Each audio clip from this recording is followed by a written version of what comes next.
2006 was the year 12-year-old Justin Bieber came in second in his town's annual talent competition. Patty Millette made sure she recorded all of her son's performances. My friends and family that didn't live in town wanted to see me sing, so my mom took video of the whole competition and she put the videos on YouTube. It wasn't long before Justin went viral. I started getting a lot of positive reviews, getting a lot of comments and stuff, telling me to post more videos. They're requesting him do other songs, so he would just sing and post it on the internet. The more views you get, the more the search engine pops it up. And so I got like 100 views. 100 grew to 1,000, 1,000 to 10,000, and all of a sudden a million hits on him, and it just kept getting bigger. He's like, oh, look how many views. It was incredible. All these girls just watching his videos. Bieber's amateur recordings also grabbed the attention of some adults. We started getting people contacting us, sending us messages. Here's my phone number. I want to contact you about doing this event. And my mom was like, I don't know these people. I don't want you to do this. There was a few different people that had written us inquiring if we wanted a manager. My first thought was, I don't want my son in this industry. It's too crazy, it's too scary, and there's all these horror stories you hear of kids growing up in this, and so from there, just prayed through it and got a lot of counsel. I want him to know that he's created for a purpose and a plan, and God gave him these gifts and these talents for a reason, and it's not all just about him. It's to help serve his people. Justin had the bug. He spent afternoons entertaining busloads of tourists who came to Stratford to enjoy its well-known Shakespeare Festival. Right now we're standing in front of the Avon Theatre. This is where Justin started his busking career. I used to play my guitar and sing outside and pull my guitar case out, and people would give me money. Graham and I weren't too keen on it. At that age, I wasn't just going to go let him sit there by himself. So one of us would be there every night with him, and he commanded an audience. He'd probably make $150 to $200 an hour.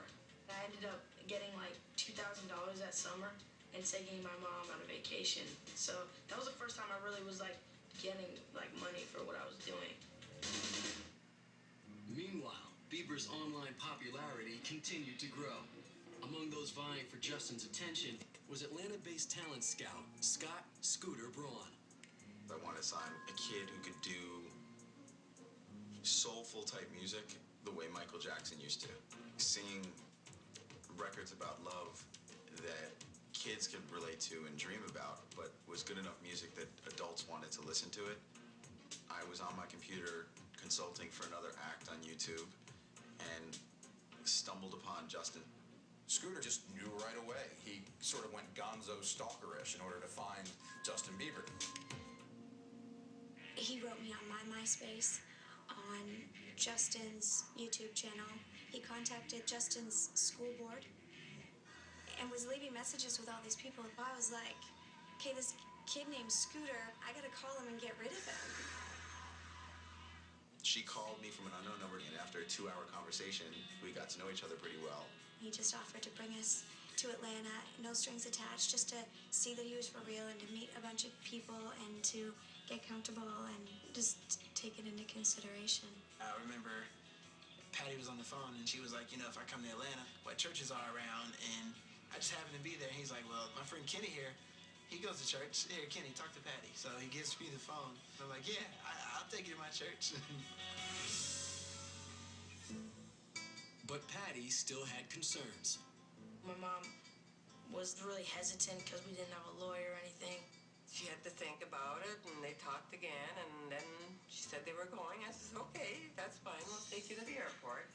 We were happy for them. Like, let's face it, there was a journey they were starting that, well, nobody knew where they were going to end up. The trip was Justin's first time in an airplane. It was kind of a big adventure for both of them. And I see these two little people show up, and we immediately hit it off. Braun showed Justin and Patty around Atlanta. It was really scary for me because I'm taking a step of faith and just feeling the waters out and seeing what it's going to be like. She was saying to me how important his family is to you, and I said, well, funny enough, my dad has a 3-hour layover. You want to meet him? And she says that was the big selling point, that we went to the airport and she sat at dinner with me and my father and saw that family's number one. Justin and his mom also met one of the biggest stars in pop music. Scooter took us to a studio where we were going to meet Jermaine Dupri, and that's where Justin ran into Usher.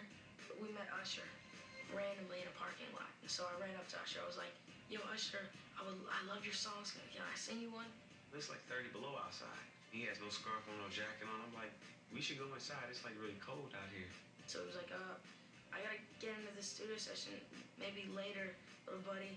I felt like, let's get away from here and maybe we'll arrange a meeting. I'll reach out to Scooter and maybe, you can perform for me. I said, okay, cool. So I didn't get to sing for him. I was really disappointed. I said, if it's truly meant, we'll definitely meet again. Two of the biggest pop stars in the world were vying over who Justin would sign with.